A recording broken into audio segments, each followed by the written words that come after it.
Hello class, welcome back बच्चों। लो प्यारे बच्चों, स्टार्ट कर रहे हैं नया लेक्चर। बाबू, ये चैप्टर नंबर 3 का टॉपिक है। आज फर्स्ट डे हम चैप्टर नंबर 3 स्टार्ट कर रहे हैं। ऊपर हेडिंग मेंशन करना मैं भूल गया हूँ। बाबू, मैं दो अलग अलग चीजों की आज चर्चा करूंगा, सेंसस मेथड और सैंपलिंग मेथड। बेटा, आप सब सामने देखेंगे। पहले मैं अभी नोट से बिल्कुल कुछ नहीं पढ़ा रहा हूं, पक्का। आप सिर्फ सामने देखो मेरी तरफ। बेटा, मैं दो अलग अलग चीजों की चर्चा कर रहा हूं। बेटा, लास्ट चैप्टर में हमने दो इंपॉर्टेंट सोर्सेस पढ़े थे सेकेंडरी डेटा को कलेक्ट करने के, है ना बाबू। वो सेंसस मेथड नहीं था, वो टॉपिक था सेंसस इन इंडिया, और दूसरा टॉपिक था एनएसएसओ। जो कल आप सुना रहे थे वो सेंसस मेथड नहीं सुना रहे थे, सेंसस इन इंडिया सुना रहे थे। अब डेटा को कलेक्ट करने के दो मेथड ये भी हो सकते हैं। एक मेथड हो सकता है सेंसस मेथड और एक हो सकता है सैंपलिंग मेथड। पहले मेरी तरफ देखना, अगर आपको लगे मुझसे बेटर सैंपलिंग कोई बता सकता है तो बाबू फिर उसकी सुन लेना, मुझे छोड़ दे। ठीक है जी बाबू, मैं प्रैक्टिकल लाइफ में सैंपलिंग मेथड का यूज करता हूं, तो मुझसे बेटर मुझे नहीं लगता कि कोई बता सकता है। जो बेटा 4 वर्ड थ्योरी के पढ़ के आपको एक्सप्लेन करेंगे ना, वो भी नहीं बता सकते। ठीक है जी बाबू, सैंपलिंग मेथड पे पहले मेरी चर्चा रहेगी शुरू के 10 से 12 मिनट, फिर मैं सेंसस मेथड पे शिफ्ट करूंगा। फिर ये एक पेज खत्म करने में मुझे 5-4 मिनट ही लगेंगे। ठीक है जी, पहले सैंपलिंग की चर्चा करता हूं। बेटा, दुनिया में ना बहुत सारी जगह पर सैंपलिंग का इस्तेमाल किया जाता है, क्योंकि बेटा 100% चीजों को चेक कर पाना शायद पॉसिबल नहीं होता। तो हम कुछ चीजों को चेक करते हैं, जो रिजल्ट आ रहा है वही मान लेते हैं कि पूरी पॉपुलेशन पर होगा। समझाने के लिए एक बात करता हूं बाबू, कई बार आप कोई प्रोडक्ट खरीदते हो। लेट्स सपोज आपने एक बिस्किट बाय किया, आपने बेटा कुछ बेसिक इंफॉर्मेशन पढ़नी शुरू करी। लिखा हुआ है MRP ₹5, gross weight this and that, net weight this and that, batch number. ये वर्ड देखा है आपने? बैच नंबर या लॉट नंबर ऐसा वर्ड लिखा होता है। ज्यादातर वर्ड ये लिखती है कंपनियां, बैच नंबर। एक बैच नंबर मेंशन है 538/2001, जो भी, या लॉट नंबर। कभी देखा है क्या? पता है किसी को मतलब क्या होता है? जानना है? सैंपलिंग क्लियर हो जाएगी, बहुत अच्छे से बता रहा हूं, और फिर मैं अपना एग्जांपल दूंगा। फिर तो पूरी पीएचडी हो जाएगी। पढ़ा कर आओगे, पढ़ के कभी नहीं आओगे सैंपलिंग, ये गारंटी है। ठीक है जी, अब आराम से सुनने की कोशिश करना। मान लो आप company of Sunfeast, company of ITC product बनाते हो, सनफीस्ट बिस्किट। बाबू, एक बात को समझने की कोशिश करो। मान लो आपके पास ऐसी मशीन है, ये पूरा प्रोडक्शन हॉल है हमारा, यहाँ प्रोडक्शन होता है, ये प्रोडक्शन लाइन है। ठीक है जी, एक बारी में बिस्किट तैयार होते हैं 5000। ठीक है, और दोबारा बनने चले जाते हैं। फिर 10 मिनट के बाद फिर एक और यूनिट निकलती है, फिर 5000 तैयार होते हैं। फिर बनने चले जाते हैं, फिर 10 मिनट लगते हैं, फिर 5000 तैयार होते हैं। ऐसे ऐसे सिस्टम। ठीक है, कंपनी में एक ऑफिशियल होता है जिसको बोलते हैं इंस्पेक्टर। कंपनी में भी एक पोस्ट होती है जिसको बोलते हैं इंस्पेक्टर। इस इंस्पेक्टर का काम क्या होता है? To inspect the finish goods. जो गुड्स तैयार हो रहे हैं उसको इंस्पेक्ट करना, उसको चेक करना। एक बात बताओ, 10 मिनट के अंदर अंदर दुनिया के किसी भी इंसान में इतना दम है 5000 गुड्स चेक कर देगा, उठा उठा के बिस्किट। करेक्ट इन शेप है, करेक्ट इन साइज है, करेक्ट इन मेजरमेंट है, सब कुछ चेक कर देगा। 10 मिनट है, 5000 कर सकता है? मानते हो नहीं कर सकता? सब मानते हैं, ज्यादा से ज्यादा 100 कर लेगा। बाबू, सही बोलते हैं सैंपल। अभी पहला बैच बनकर तैयार हुआ है। मान लो आज नया फाइनेंशियल ईयर है, 1 अप्रैल 2024 है। ठीक है, सुबह 10 बजे शुरू हुआ प्रोडक्शन, 10:10 पर पहला बैच आ गया। प्लीज सामने देखो मेरी तरफ, पहला बैच बनकर रेडी है। सर, इंस्पेक्टर ने अपने दिमाग में बिठा रखा है कि इस 10 मिनट में मैं 100 बिस्किट उठाकर चेक करूंगा।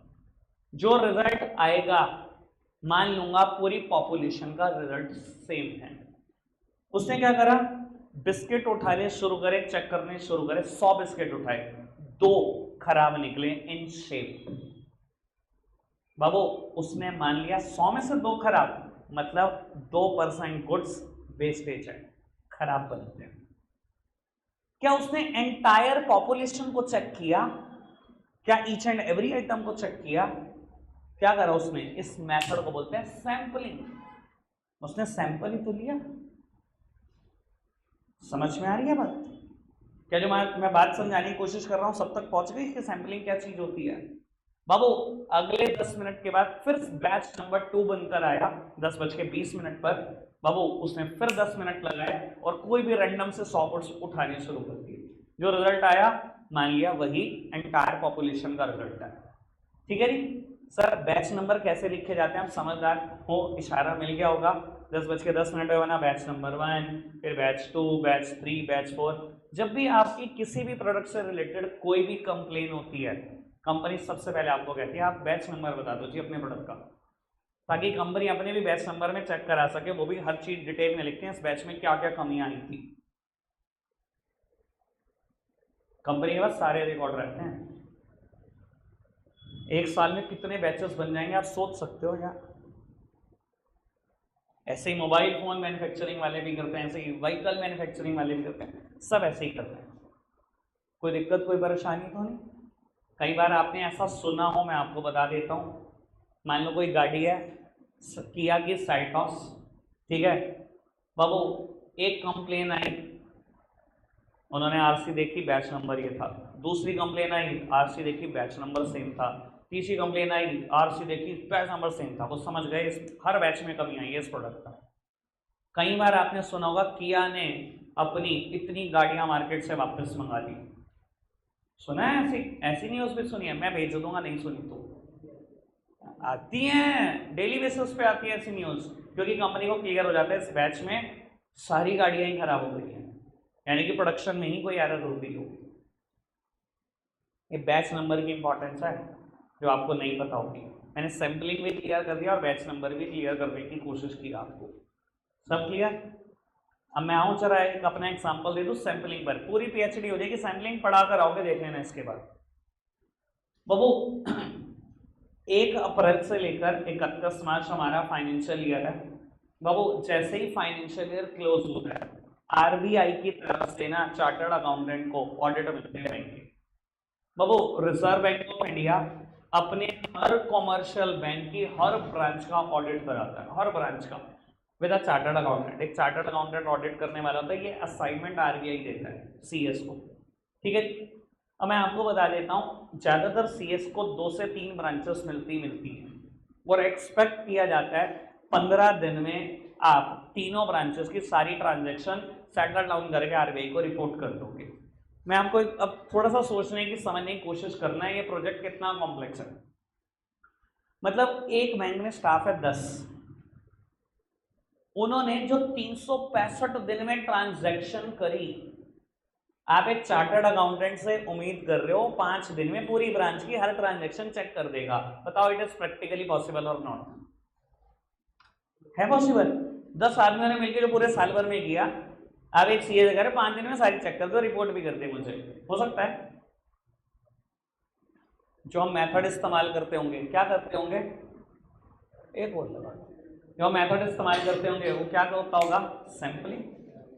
बेटा मैं भी चाहता हूं, मैं ब्रांच में ऑडिट करने गया, मैंने देखा कितनी बड़ी ब्रांच है, मैंने कहा यार ठीक ठाक बड़ी ब्रांच है। मैंने अपने दिमाग में ना एक इमेजिनेशन ले लिया कि मनीष इस ब्रांच में ना हाई वैल्यू ट्रांजैक्शन है 10 लाख रुपए मेरी नजर में। 10 लाख से ऊपर की जितनी ट्रांजैक्शन है ना, जो सिंगल टाइम में 10 लाख रुपए से ज्यादा की है, किसी ने 10 लाख रुपए जमा कर दिए, किसी ने 10 लाख रुपए निकाल दिए, बाबू जो एक एक ट्रांजैक्शन 10 लाख से ज्यादा की है, मैंने अपने दिमाग में ले लिया कि मनीष ये तो 100% चेक कर दियो कि बड़ी ट्रांजैक्शन है, यहाँ फ्रॉड ना हो जाए कोई बैंक के साथ, क्योंकि सीए का काम होता है ये सब रोकना। और 1 लाख से 10 लाख मैंने कहा ये मिड वैल्यू ट्रांजैक्शन है मेरी नजर में, ये हाई वैल्यू तो नहीं है, इनको मैं चेक करूंगा 10%, यानी कि हर 100 में से 10 ट्रांजैक्शन को चेक कर दूंगा। और जो 1 लाख से कम है ये रैंडमली मैं 100 में से एक आधी चेक करूंगा, बस 1% चेक करूंगा, क्योंकि भाई 1 लाख से कम की ट्रांजैक्शन एक ही बैंक में रोज हजारों में है, उसका 1% भी चेक करोगे तो बहुत देर लगेगी। सर मैं सच बता रहा हूं, मैं ऐसे ही ऑडिट कर रहा हूं, और मैं नहीं बेटा, इंडिया के सारे सी ऐसे ऑडिट कर रहे हैं। सर 5 दिन में आप क्या क्या चेक कर सकते हो, आप खुद समझदार हो। मैं आपको जो मेथड अडॉप्ट करना पड़ेगा उसी का नाम है सैंपलिंग, यानी कि पॉपुलेशन के एंटायर हिस्से को, ईच एंड एवरी आइटम को चेक नहीं किया जा सकता। मैं जो मेथड अडॉप्ट करूंगा उसका नाम सैंपलिंग है। क्या मैंने क्लियर करने की कोशिश करी सैंपलिंग क्या चीज है? पूरी पीएचडी हो गई सैंपलिंग पर। अब आ जाओ सेंसस मेथड। और अगर समझदार हो तो बाबू इशारा ही समझ गए होंगे। जब बेटा पॉपुलेशन की ईच एंड एवरी आइटम को आप चेक कर दोगे उससे हम बोलेंगे सेंसस मेथड। अच्छा, रिजल्ट ज्यादा एक्यूरेट किसके होंगे, सैंपलिंग के या सेंसस के? ऑब्वियसली सेंसस के। भाई सैंपलिंग के कैसे यार, 5000 बिस्किट है, 100 ही तो चेक करे। आपने कहते जो 100 पे रिजल्ट आया वही 5000 का है।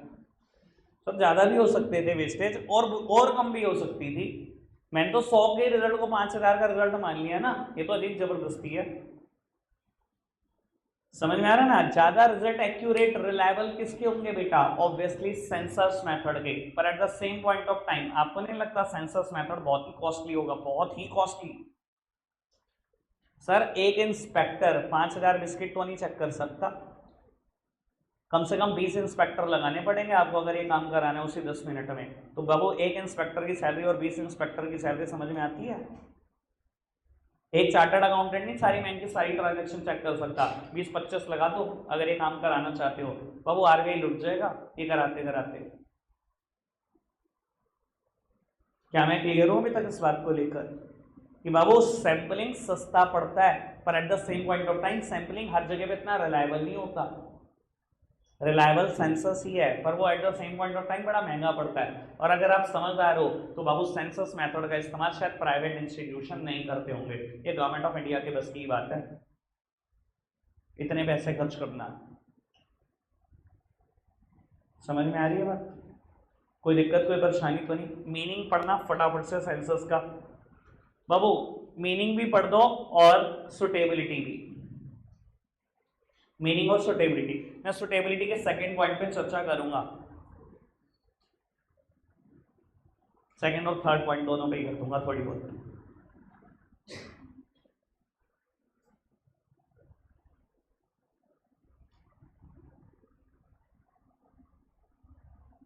यहाँ पॉपुलेशन या यूनिवर्स का मतलब देश की पॉपुलेशन से नहीं है।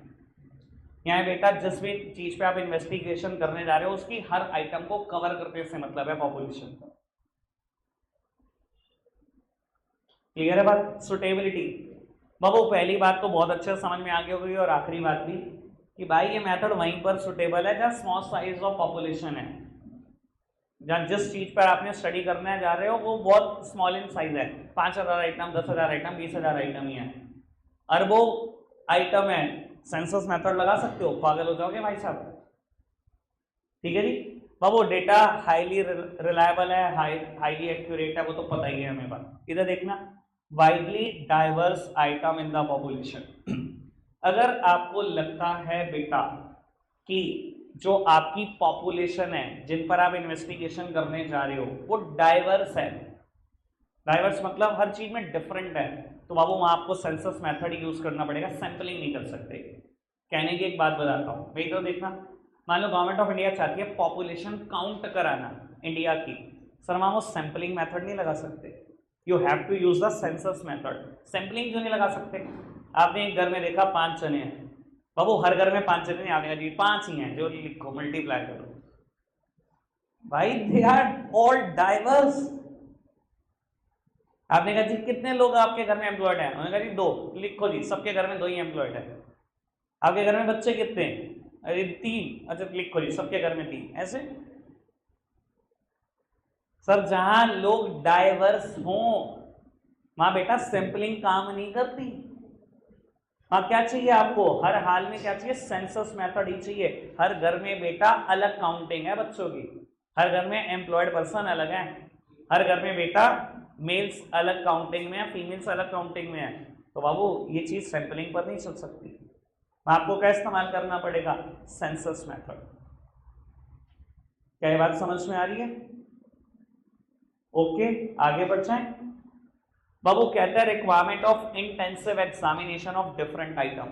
बाबू ये मेथड वहीं पर सुटेबल है जहां आपको इंटेंसिव एग्जामिनेशन करना है, मैथ्स लेवल पे जाके एग्जामिनेशन करना है। और आपको पता है गवर्नमेंट ऑफ इंडिया खाली पॉपुलेशन की काउंटिंग नहीं कराती, पीछे बढ़ जाती है बहुत सारी चीजें से।